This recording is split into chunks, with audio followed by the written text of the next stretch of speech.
Is making an impact your goal? Do you picture the splash or the hole?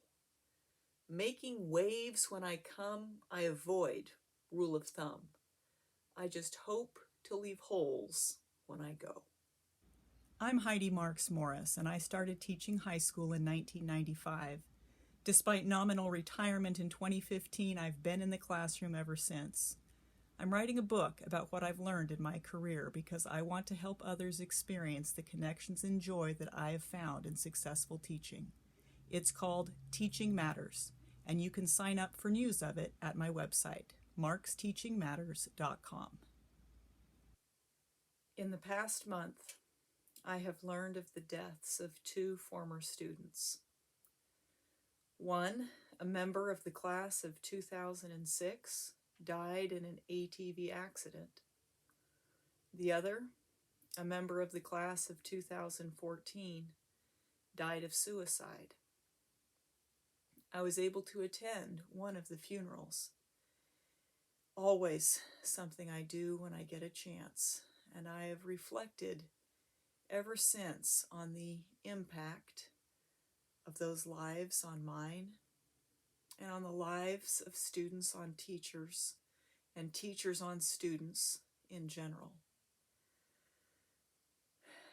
The big events of our lives are probably these major ones: our birth, our graduation, our marriage, the births of our children, our death.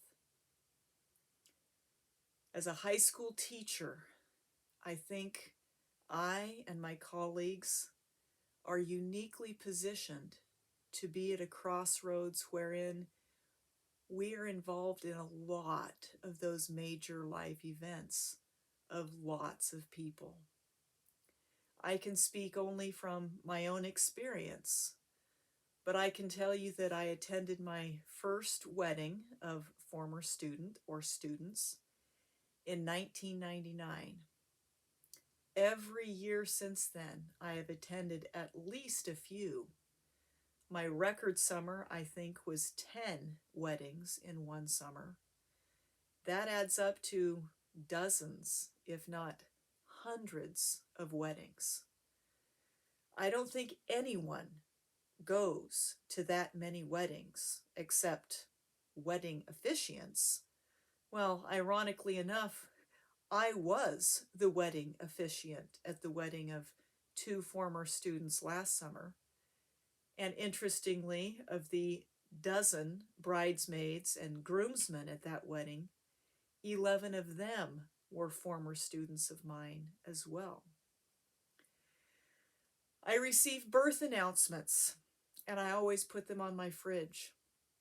I receive graduation from college announcements, and occasionally I receive news of a death, and I attend a funeral.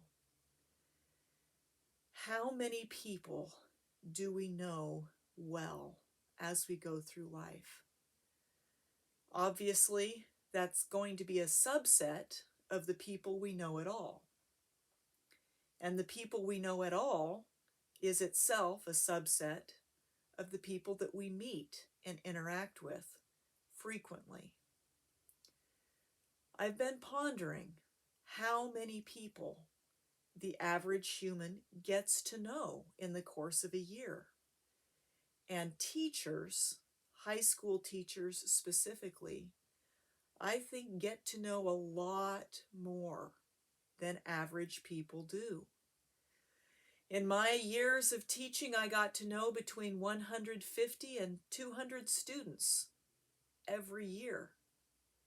The years that I taught only one class in multiple sections, English 1, for example, I got to know a lot of different students, the entire freshman class, in fact. The years that I taught multiple classes, freshman English and Spanish and AP Comp and college prep, I taught fewer total different students, but I got to know better the students that I did teach, and many of them I had multiple times throughout their high school years. Those 2 students who died this month were in a total of 5 or 6 of my classes combined. So I'm meeting 150 to 200 students a year, every year. And I'm spending an hour every day with each of those people as the year goes along. Our paths cross again, even when they're not in my class, but still going through high school, as we see one another in the halls, or I attend their games or concerts.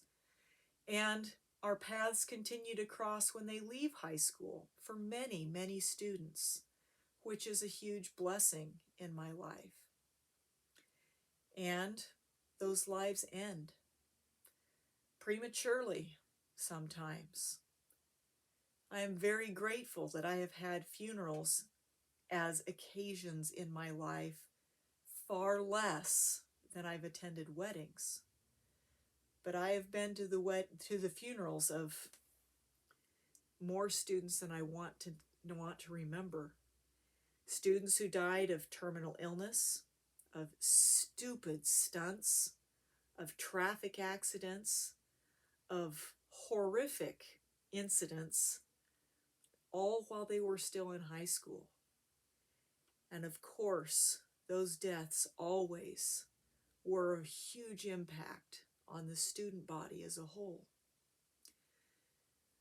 I've been to a lot of weddings, as I mentioned. I've even been to some baby showers. Definitely not my forte. Showers of any sort are not events that I enjoy. But as I've attended those events and I've reflected on what a high school teacher is and is not and can do and can't do with those lessons that we deliver every day, I've thought that the people that I know is something like the Venn diagram where grocery store clerk overlaps with therapist. Lots of people come through the line, but lots of people are in lengthy contact with me, often one-on-one, especially when I teach comp and I am reading the thoughts of my students where they write to me 2 or 3 times a week. We get to know one another well. I get to build relationships with people who are very like me and people who are nothing like me to talk about. And I get to grow and learn from all those interactions. Or be grateful when those interactions are over and I can move on with other aspects of my life. I did not become a teacher so that I could receive wedding invitations. And I most certainly did not become a teacher so that I would have more funerals to attend. But forgive the comparison, but I am a teacher. I think it's analogous to grades. I think grades should always be the side effect of the journey through a class. A notable and significant side effect, absolutely, but certainly not the reason that a person takes a class. Analogously, I think of those weddings and funerals as the grades of how I've done as a teacher. They are certainly not the reason that I go into the classroom. But if I do my job well, and I embrace the opportunity to build human relationships, which are always tenuous, and which always carry the risk of hurt, and which always carry the possibility of joy, I am opening myself up to wedding invitations and funeral announcements alike. I'm grateful for them. I'm grateful for the depth and the height and the breadth that those connections with those people bring my life.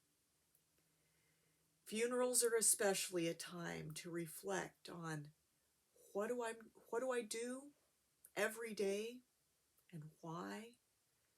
What will I do tomorrow that's different from what I did today?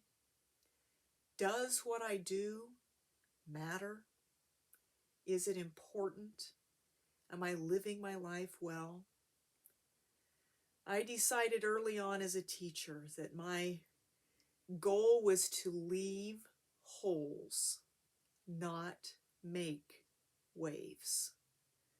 I saw lots of people, especially teenagers, come in with lots of flamboyance and pizzazz and style and eagerness to be noticed that didn't actually leave much in the way that we would measure worth behind.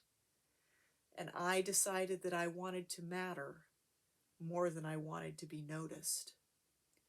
I don't know that the two are mutually exclusive, and I don't know that either is easily quantifiable. But I know the connections that we make touch our lives, and human lives are at the bottom of everything we do as teachers.